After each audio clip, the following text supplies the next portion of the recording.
Le parcours, il est essentiel pour préparer le patient à changer en profondeur, certes ses comportements alimentaires, mais également à faire un bilan de santé. Donc c'est toute la première partie du parcours qui va durer minimum 6 mois. Et cette prise en charge préopératoire est tout à fait essentielle, à la fois d'un point de vue check-up santé et préparation personnelle pour une nouvelle vie. Le rôle du médecin nutritionniste, c'est en fait de voir le patient dans sa globalité pour tous ses problèmes médicaux et de les prendre en charge, de les dépister. Donc ça nous permet à la fois de dépister des hypertensions, des diabètes qui ne sont pas connus, des maladies thyroïdiennes par exemple, quelquefois des cancers. Et donc aussi que le patient soit absolument vu dans sa globalité, ce qui est rarement le cas habituellement en ville. On va aller faire l'impédance-métrie si vous le voulez bien. On va le préparer à un changement profond physique, d'apparence, mais également en termes de comportement et de relationnel à la nourriture, aux autres, au sport. Et le changement est très profond. On parle souvent de renaissance. Et ce parcours, il est là pour bien sûr faire un bilan de santé avant une intervention, d'optimiser techniquement une intervention chirurgicale qui est le seul traitement aujourd'hui, mais surtout de préparer à la mutation que va vivre le patient pour pouvoir par la suite l'accompagner sur cette maladie chronique, c'est-à-dire qui va durer toute la vie. Quand on est opéré, on ne peut pas tout à fait manger comme quelqu'un qui n'est pas opéré. Les patients commençant un parcours et un début de prise en charge vont venir me voir pour faire le point sur la façon dont ils mangent, leur comportement alimentaire, repérer avec eux éventuellement les erreurs alimentaires et de rééquilibrer ensuite leur alimentation. Ça peut être en trop, ça peut être en moins. De travailler également sur la façon de manger, c'est-à-dire ce que j'appelle communément les manières de table, donc la durée du repas. Donc de faire vraiment un point sur leurs habitudes alimentaires et de les amener progressivement, à leur rythme, vers l'alimentation qui répondra aux impératifs de la chirurgie. Contrairement aux idées reçues, la maladie obésité n'est pas un problème d'alimentation isolée ou d'activité physique. C'est véritablement un dérèglement complexe du corps.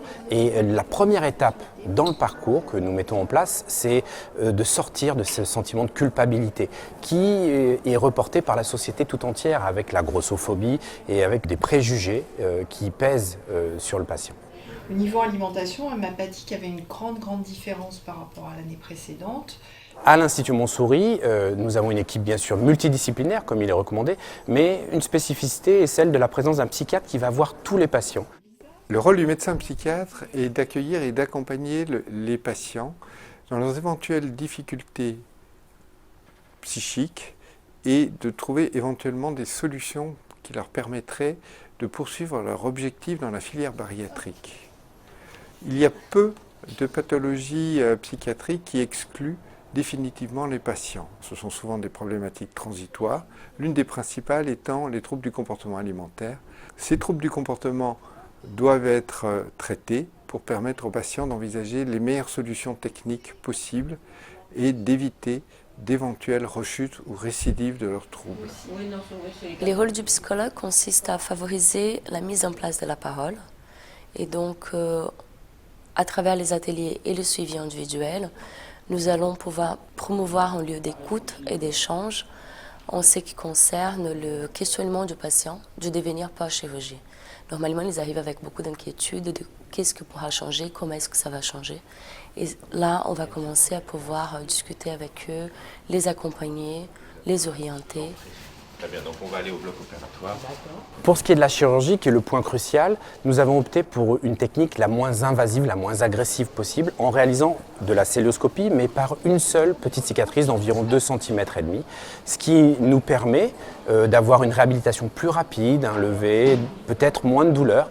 Nous réalisons d'ailleurs une étude de recherche de niveau national qui va évaluer cette nouvelle technique qui, malheureusement, à mon sens, n'est pas encore assez développée en France. Ce parcours n'est pas seulement un parcours médicalisé.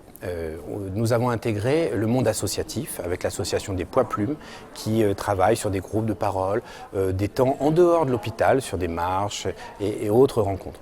Également, nous avons mis en place un temps d'éducation physique animée par un spécialiste au sein de l'Institut Montsouris pour permettre d'ouvrir cette page activité physique chez les patients qui sont en souffrance et qui ne peuvent pas réaliser du sport.